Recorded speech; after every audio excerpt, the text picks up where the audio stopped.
This is a map of New York State that was made in 1937 by the General Drafting Company. It's an extremely famous map among cartography nerds because down here at the bottom of the Catskill Mountains, there is a little town called Roscoe that's actually, this will go easier if I just put it up here.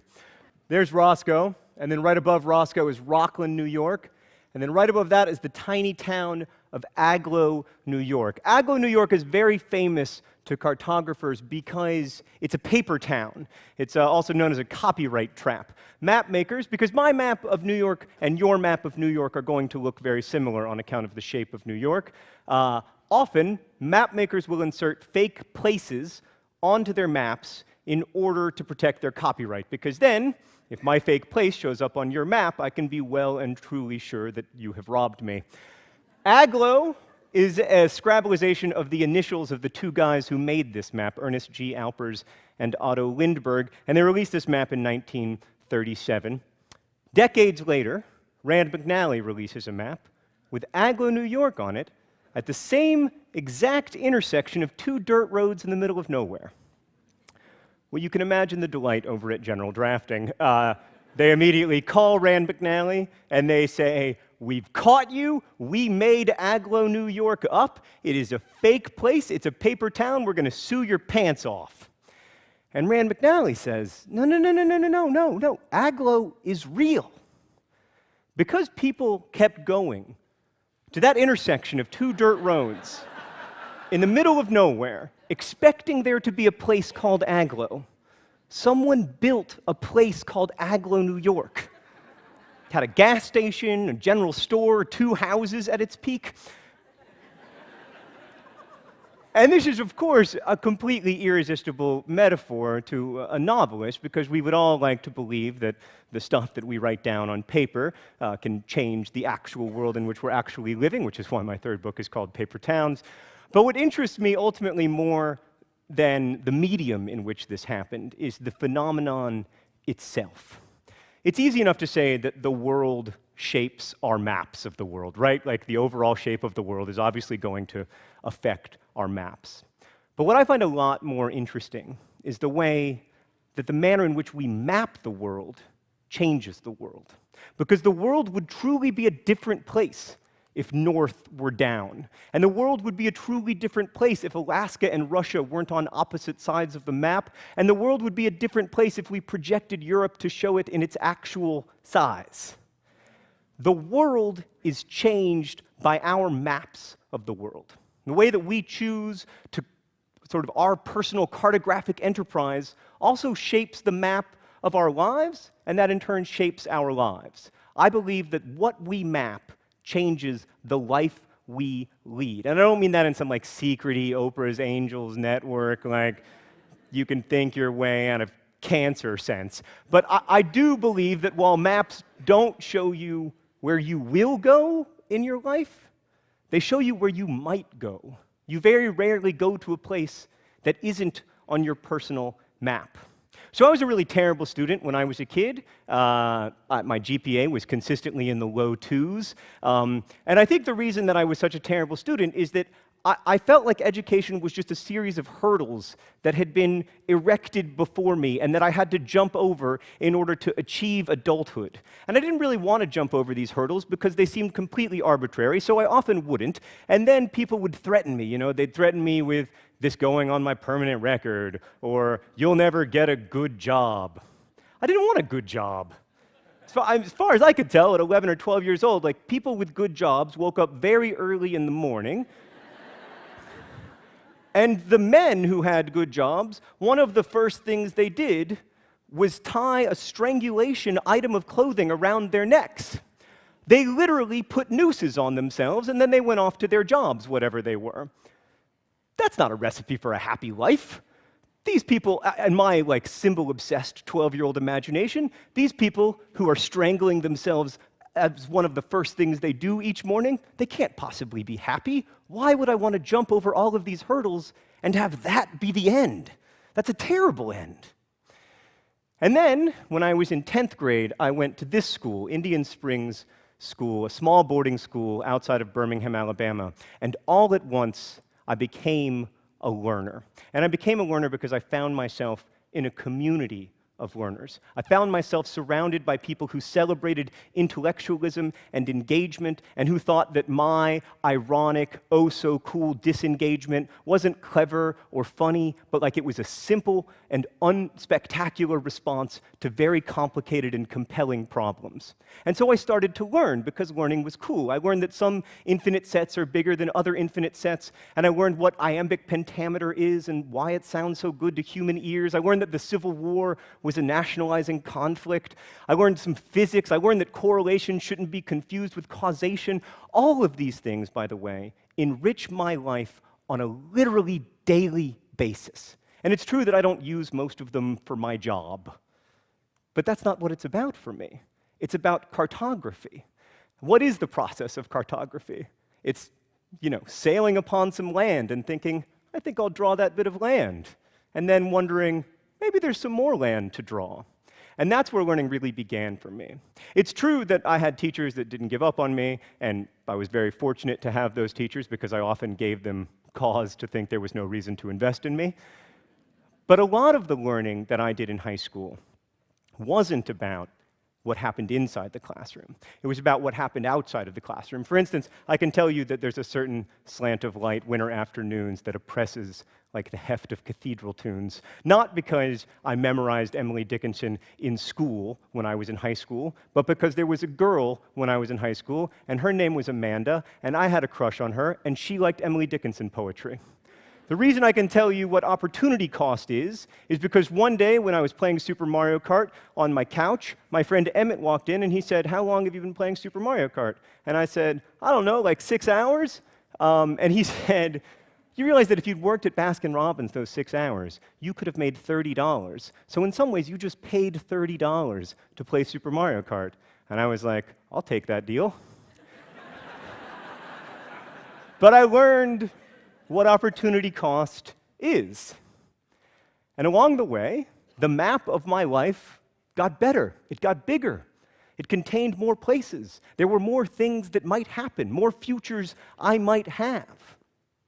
It wasn't a formal, organized learning process, and I'm happy to admit that. It was spotty, it was inconsistent, there was a lot I didn't know. I might know, that Cantor's idea that some infinite sets are larger than other infinite sets, but I didn't really understand the calculus behind that idea. I might know the idea of opportunity cost, but I didn't know the law of diminishing returns. But the great thing about imagining learning as cartography, instead of imagining it as arbitrary hurdles that you have to jump over, is that you see a bit of coastline, and that makes you want to see more. And so now I do know at least some of the calculus that underlies all of that stuff. So I had one learning community in high school, then I went to another for college, and then I went to another when I started working at a magazine called Booklist, where I was an assistant surrounded by astonishingly well-read people. And then I wrote a book, and like all authors dream of doing, I promptly quit my job. And for the first time since high school, I found myself without a learning community, and it was miserable. I hated it. I read many, many books during this 2-year period. I read books about Stalin, and I read books about how the Uzbek people came to identify as Muslims, and I read books about how to make atomic bombs. But it just felt like I was creating my own hurdles and then jumping over them myself, instead of feeling the excitement of being part of a community of learners, a community of people who are engaged together in the cartographic enterprise of trying to better understand and map the world around us. And then in 2006, I met that guy. His name's Zay Frank. I didn't actually meet him, just on the internet. Zay Frank was running, at the time, a show called The Show with Zay Frank, and I discovered this show, and that was my way back into being a community learner again. Here's Zay talking about Las Vegas. Las Vegas was built in the middle of a huge, hot desert. Almost everything here was brought from somewhere else. The sort of rocks, the trees, the waterfalls. These fish are almost as out of place as my pig that flew. Contrasted to the scorching desert that surrounds this place, so are these people. Things from all over the world have been rebuilt here, away from their histories and away from the people that experience them differently. Sometimes improvements were made. Even the Sphinx got a nose job. Here, what you see is what you get, and there's no reason to feel like you're missing anything. This New York means the same to me as it does to everyone else. Everything is out of context, and that means context allows for everything. Self-parking event center, Shark Reef. This fabrication of place could be one of the world's greatest achievements because no one belongs here, everyone does. As I walked around this morning, I noticed most of the buildings were huge mirrors reflecting the sun back into the desert. But unlike most mirrors which present you with an outside view of yourself embedded in a place, these mirrors come back empty. It makes me nostalgic for the days when you could see the pixels in online video. Zay isn't just a great public intellectual, he's also a brilliant community builder, and the community of people that built up around these videos was, in many ways, a community of learners. So we played Zay Frank at chess collaboratively, and we beat him. We organized ourselves to take a young man on a road trip across the United States. We turned the earth into a sandwich by having one person hold a piece of bread at one point on the earth, and on the exact opposite point of the earth, have another person holding a piece of bread. I realize that these are silly ideas, but they are also learny ideas. And that was what was so exciting to me. And if you go online, you can find communities like this all over the place. Follow the calculus tag on Tumblr, and yes, you will see people complaining about calculus, but you'll also see people reblogging those complaints, making the argument that calculus is interesting and beautiful, and here's a way into thinking about the problem that you find unsolvable. You can go to places like Reddit and find subreddits like Ask a Historian or Ask Science, where you can ask people who are in these fields a wide range of questions, from very serious ones to very silly ones. But to me, the most interesting communities of learners that are growing up on the internet right now are on YouTube, and admittedly, I am biased. But I think in a lot of ways, the YouTube page resembles a classroom. Look, for instance, at Minute Physics, a guy who is teaching the world about physics. Let's cut to the chase. As of July 4th, 2012, the Higgs boson is the last fundamental piece of the standard model of particle physics to be discovered experimentally. But you might ask, why was the Higgs boson included in the standard model alongside well-known particles like electrons and photons and quarks if it hadn't been discovered back then in the 1970s? Good question. There are two main reasons. First, just like the electron is an excitation in the electron field, the Higgs boson is simply a particle which is an excitation of the everywhere permeating Higgs field. The Higgs field, in turn, plays an integral role in our model for the weak nuclear force. In particular, the Higgs field helps explain why it's so weak. We'll talk more about this in a later video, but even though weak nuclear theory was confirmed in the 1980s, in the equations, the Higgs field is so inextricably jumbled with the weak force that until now we've been unable to confirm its actual and independent existence.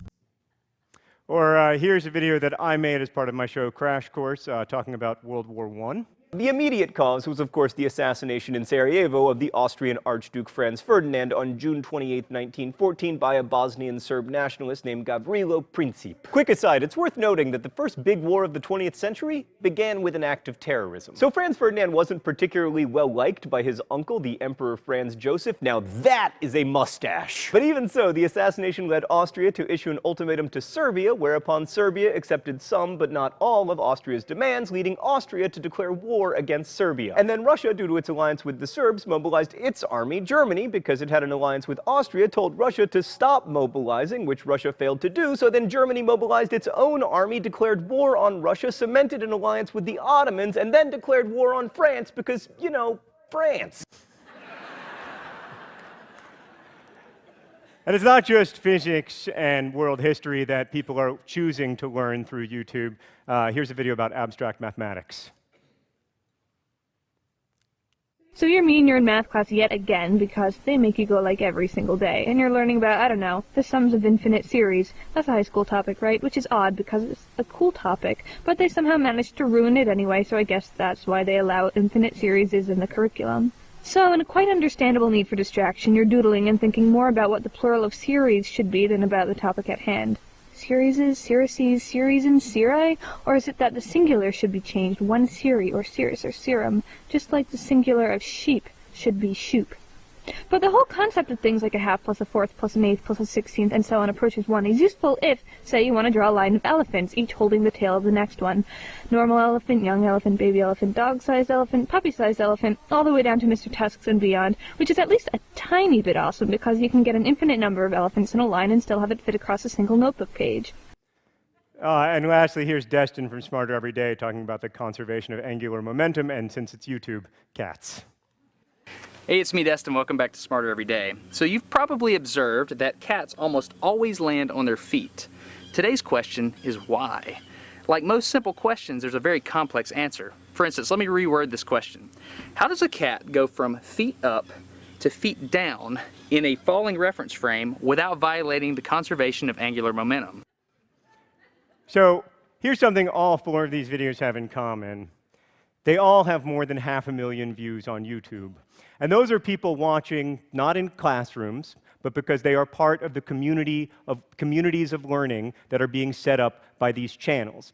And I said earlier that YouTube is like a classroom to me, and in many ways it is, because here is the instructor. It's like the old-fashioned classroom. Here is the instructor, and then beneath the instructor is the students, and they're all having a conversation. And I know that YouTube comments have a very bad reputation in the world of the internet, but in fact, if you go on comments for these channels, what you'll find is people engaging the subject matter, asking difficult, complicated questions that are about the subject matter, and then other people answering those questions. And because the YouTube page is set up so that the page in which I'm talking to you is on the place where I'm talking to you is on the exact same page as your comments, you are participating in a live and real and active way in the conversation. And because I'm in comments, usually, I get to participate with you. And you find this whether it's world history or mathematics or science or whatever it is. You also see young people using the tools and the sort of